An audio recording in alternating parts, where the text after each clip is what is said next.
We're about a month out from the potential launch of the latest phone model from Cupertino, the iPhone 14. And you know what?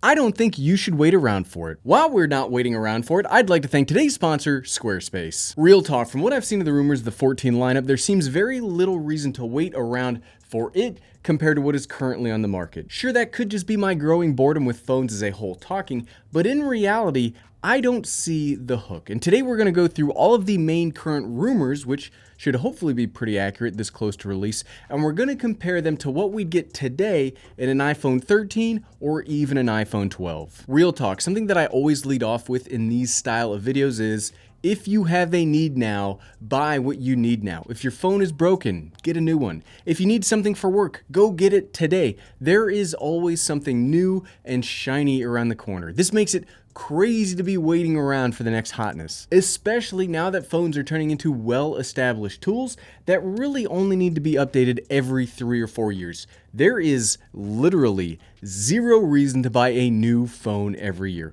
Moore's Law, talking about how processors get faster and faster over time, it's starting to slow down, and we're seeing way less overall improvements year over year. Buy what you need now. And you know what? Let's start off talking about the processor. For some context, if you are new to iPhones or you are not a regularly obsessed person with Apple's lineup, they split their phones into two parts. The regular part and the quote-unquote Pro lineup. Pro label doesn't mean much. It's just how Apple says, hey, this iPhone's gonna get some more premium features compared to the other. But it's not to be taken literally, like only a professional, whatever that means, would find this phone attractive. Like, don't get that out of your mind right now. I see a bunch of online discourse where people argue about that.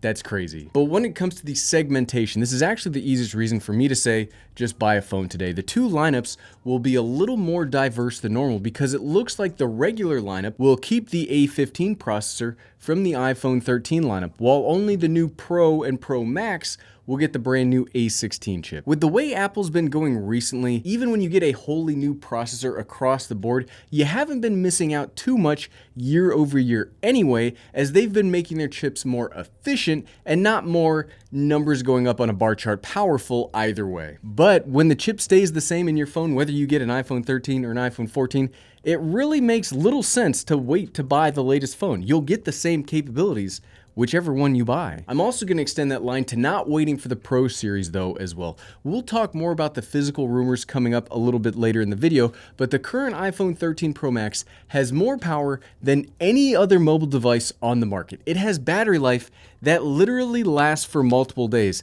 and it already has features that folks have been clamoring for years to get inside of an iPhone. Yes, I can imagine the A16 processor will lead to limited power increases and maybe a little bit of battery longevity, but practically speaking, even if that happens, I personally don't see the actual difference between a phone with 24 hours of battery life and a phone with 26 or 24 hours of life. It's still multiple days either way. I caught some flack for this last year, but I really think the 13 lineup was a much bigger upgrade than a lot of folks gave it credit for, and I think we are seeing this play out in that there just isn't that much room for the iPhone 14 to stand out internally. One of those specific internal upgrades expected this year, though, is a new class of 5G chips from Snapdragon that will be included on the 14. I am happy about increased data rates coming to phones. I personally hate when things take forever to load, and as somebody that lives in a fairly rural town, that happens to me a lot, but I'm not sure that incremental upgrade would be worth buying a brand new iPhone 14 to get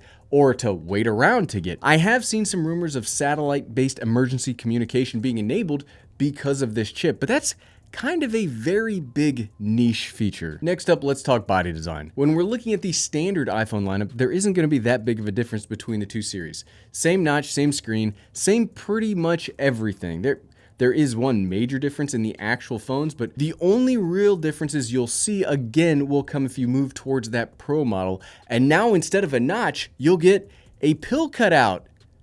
Hooray? Personally, I've never been bothered by the notch on my phone, and I feel that folks who drum up controversy around them only do so because it gets clicks. Once you've used a phone for more than 15 seconds, the notch is just part of the device. So it's never made that much sense to me to try and limit it as much as possible. We should either have it or just totally get rid of it within a generation, because what's gonna happen with a pill cutout design is now apps and menu systems have to design themselves to go through two different layouts, and it's going to be messy. I'm not saying it might be messy. It's going to be messy. Remember how the notch in the new MacBooks caused some problems for folks? Well, Apple sells a ton more iPhones than Macs, so be ready to see folks complaining about this difference a lot coming up. I don't actually hate the pill-shaped cutout design, but it's the least used screen real estate to try and reclaim for apps that won't take advantage of it, so another air quotes upgrade that is just not worth waiting around for. Thanks to today's sponsor, Squarespace, you can create your own very beautiful website. Squarespace is the all-in-one platform to build a professional website, online store, or portfolio. It's easy to claim a domain/URL, create a custom site that matches your style, and bring your ideas to life. Head on over to squarespace.com for a free trial, and when you're ready to launch, head over to squarespace.com/everydaydad to save 10% off your first purchase of a website or domain.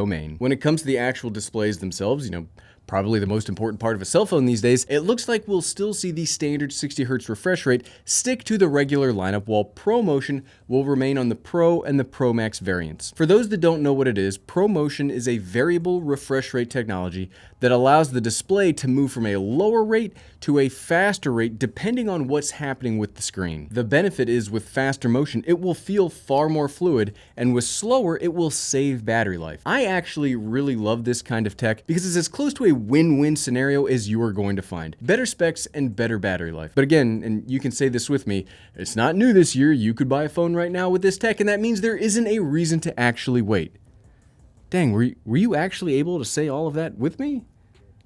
If you did, that's pretty impressive. When it comes to the rest of the physical design, almost nothing is changing year to year except, and here is the one spot that I want to talk about where there may be a potential reason to wait. It's looking like the Mini will stick with only being available on an iPhone 12 or an iPhone 13. There will probably not be an iPhone 14 Mini. But what rumors are saying is that we could be looking at an iPhone 14 non-Pro Max, which, thanks Apple for that, for making the hardest phone to describe over the next year. This looks like it's going to be a big old phone without the high-end display functionality or the high-end processor from the Pro Max. Why I think this is really the only new thing worth waiting for is it's wholly new. We haven't seen a non-Pro big phone from Apple since what, the 8 Plus? I think it was the 8 Plus. I don't think there was an XR Plus or a 10R Plus or whatever you want to yell at me in the comments for saying it wrong Plus.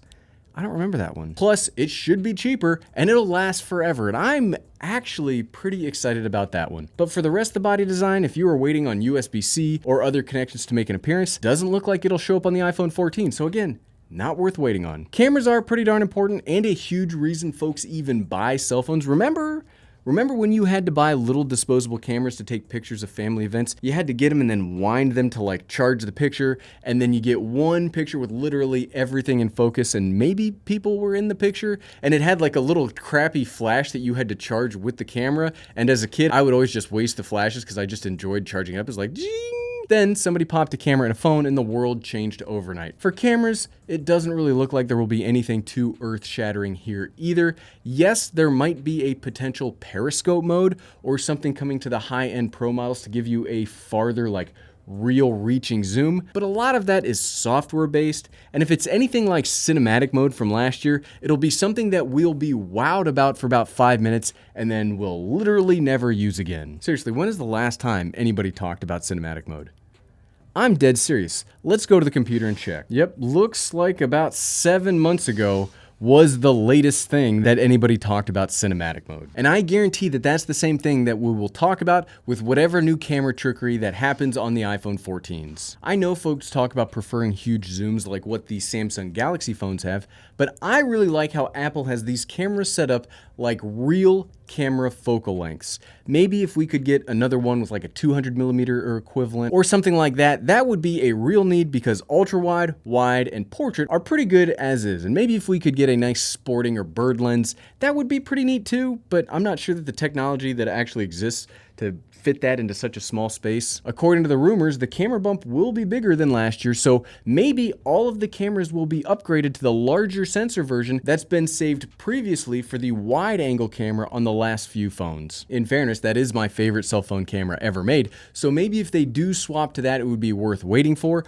But if you are somebody that today does not notice a difference between the different cameras on your phone, you are not a person that should wait around for it. The color of the phone might also be getting revamped with rumors of a purple color, and admittedly, I have really liked when Apple's released purple colored phones, but I always have a case on my phone anyway, and I can just get that case in whatever color I want, so I'm not sure that the allure of purple is going to be enough for me to recommend waiting for one. I got the blue last year, and you can never tell because I've always got a case on it. It happens to be a blue case, but I could just have gotten the white phone and then put a blue case on it. And talking about colors and structure, there might be a titanium option this upcoming year.